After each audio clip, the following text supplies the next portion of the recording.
జైళ్ళ పాలు చేసి వాళ్ళందరి మీద లాఠీ చార్జీలు చేపించి వాళ్ళని బెదిరింపులు చేపించినటువంటి అధికారులని ఈరోజు మళ్ళీ ఈరోజు పోస్టింగ్ తెచ్చుకునే పరిస్థితి ఉంది. పోస్టింగ్లు వేసుకుంటూ ఉన్నారు. ఈరోజు నిజంగా ఈ కార్యకర్తలు అందరం కూడా దాదాపుగా 20 ఏళ్ళ సంది కూడా పార్టీ ఒడిదొడుగులున్నా పార్టీ కష్టాలున్నా మరి ఈరోజు నేను ఒక సర్పంచ్గా 8,000 చిల్లర మెజార్టీతో ఉమ్మడి రాష్ట్రంలోనే నంబర్ 1గా గెలిస్తే ఆ రోజు టీఆర్ఎస్ ప్రభుత్వం ఇదే హరీష్ రావు ఇదే మైపాల్ రెడ్డి మరి నన్ను కాంగ్రెస్ పార్టీలకు రమ్మని టీఆర్ఎస్ పార్టీలకు రమ్మంటే మరి నేను పార్టీ వీడను అని చెప్తే నా పదవి వదులుకున్న తప్ప నేను కాంగ్రెస్ పార్టీని వీడలేదు. కాంగ్రెస్ పార్టీని పట్టుకొనే కూర్చున్నా.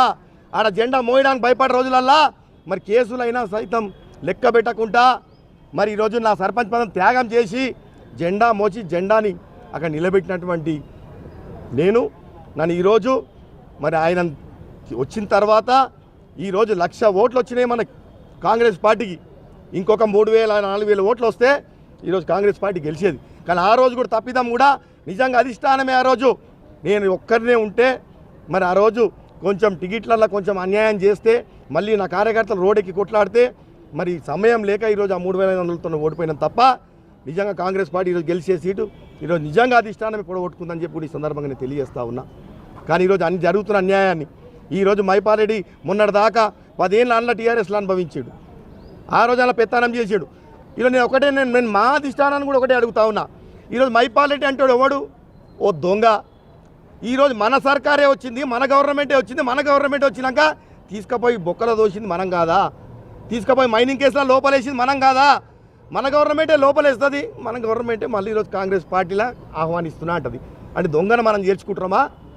దొంగని రేపు పొద్దుగాల ప్రజలకు ఏమని సమాధానం చెప్తామని అడుగుతా ఉన్నాను నేను. రేపు పొద్దుగాల ఈరోజు మైనింగ్లో 300 కోట్ల స్కామ్ అయినోడు ఈరోజు జైలుకు పోయొచ్చినోడు మరి అట్లాంటి మనం తీసుకొని ఈరోజు పెత్తనం అప్ప చెప్తున్నామంటే మరి అట్లాంటి దొంగలను మనం ఎంకరేజ్ చేస్తున్నామా అని అడుగుతా ఉన్నాను నేను. ఈరోజు బాధపడి అడుగుతా ఉన్నా. ఈరోజు నేను మా కాంగ్రెస్ పార్టీని అడుగుతా ఉన్నా. ఇంతమంది కార్యకర్తలు ఈరోజు 1,000 మంది కార్యకర్తలు మరి తనతోని ఆయన పార్టీ అధికారం ఉన్నప్పుడు ఎంత అంచవేసిండో మరి ఆయన తీసుకొచ్చి ఈరోజు పెత్తనం చేపిస్తూ ఉన్నారు మీరు. ఇది మీకు సభం కాదు. ఈరోజు పార్టీ మొత్తం కూడా మొత్తం కూడా అట్టడుగా నాశనం అయిపోతుంది. కాబట్టి ఈరోజు కార్యకర్తలు రోడ్డుకి ఎక్కి ఈరోజు గాంధీ భవన్ వచ్చి మాట్లాడుతూ ఉన్నాం. లేకపోతే మాకేం షోక్ కాదు. ఎన్నడూ మాట్లాడాలని అనుకోలేదు. ఈరోజు బాధపడి మాట్లాడుతున్నాం. పార్టీ ఆడ మొత్తం కూడా డిగ్రేడ్ అవుతుంది. ఈరోజు అయినా ఏ అధికార ప్రోగ్రామ్ అయినా ఈరోజు కాంగ్రెస్ పార్టీ కార్యకర్తనో మండల ప్రెసిడెంట్నో పిలుస్తలే. ఈరోజు టీఆర్ఎస్ వాళ్ళని పిలుచుకుంటున్నారు. టీఆర్ఎస్ వాళ్ళతో ప్రోగ్రామ్ చేసుకుంటున్నారు. ఆడ ఉన్నాయి ప్రూఫ్స్ కూడా. మరి కాంగ్రెస్ పార్టీ క్యాడర్ ఏం చేయాలని అడుగుతా ఉన్నాం. జెండా మోసినోడు ఏం కావాలని అడుగుతా ఉన్నాం. ఈరోజు ఇది చాలా బాధ వేస్తుంది. కాబట్టి ఈరోజు మేము వచ్చి కూడా మరి డిప్యూటీ సీఎం గారికి అదేవిధంగా పీసీసీ ప్రెసిడెంట్ మహేష్ అన్న గారికి ఇద్దరు కూడా చెప్తా ఉన్నాం. మరి 1-2 డేస్లో ఖచ్చితంగా దీన్ని సాల్వ్ చేస్తామని చెప్తా ఉన్నారు.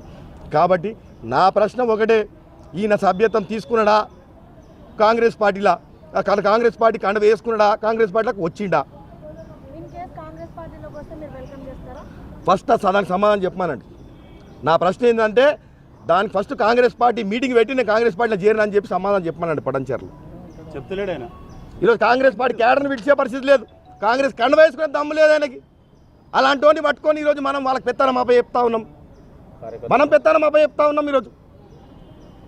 కాబట్టి కాంగ్రెస్ పార్టీ నష్టపోతుంది, క్యాడర్ నష్టపోతుంది. కాంగ్రెస్ పార్టీ మొత్తం అట్టడుగున పడుతుందని చెప్తా ఉన్నా. ఈరోజు నేను మొత్తం కొలాప్స్ అవుతుంది పార్టీ పడంచర్లు అని చెప్తా ఉన్నా.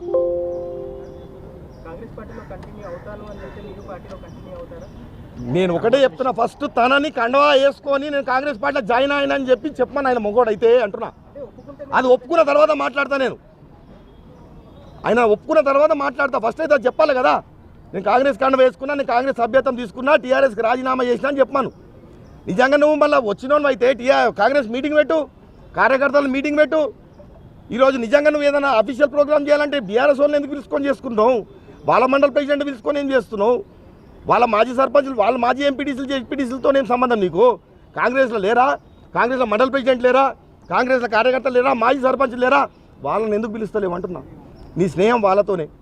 ఈరోజు నువ్వు సర్వైవ్ కావడానికి 300 కోట్ల స్కామ్ నీది ఏదైతే ఉందో ఆ స్కామ్ని ఈరోజు నువ్వు కప్పిపుచ్చుకోవడానికి వచ్చి మళ్ళీ ఈరోజు కాంగ్రెస్ పార్టీని మొత్తం కూడా పడాన్చేర్ల మొత్తం కూడా డిగ్రేడ్ చేసి మొత్తం దాన్ని మొత్తం అడ్డాడుకున్న తొబ్బేసి మళ్ళీ నువ్వు ఈరోజు మళ్ళీ కాంగ్రెస్ పార్టీని వదిలి మళ్ళీ రేపు వెళ్ళిపోయే పరిస్థితి ఉంటుంది. ఇది నీ వైఖరి. ఈరోజు కాంగ్రెస్ని మొత్తం కూడా అక్కడ కాపాడాలని చెప్పి నేను ఈరోజు అధిష్టానాన్ని విజ్ఞప్తి చేస్తూ ఉన్నా దయచేసి.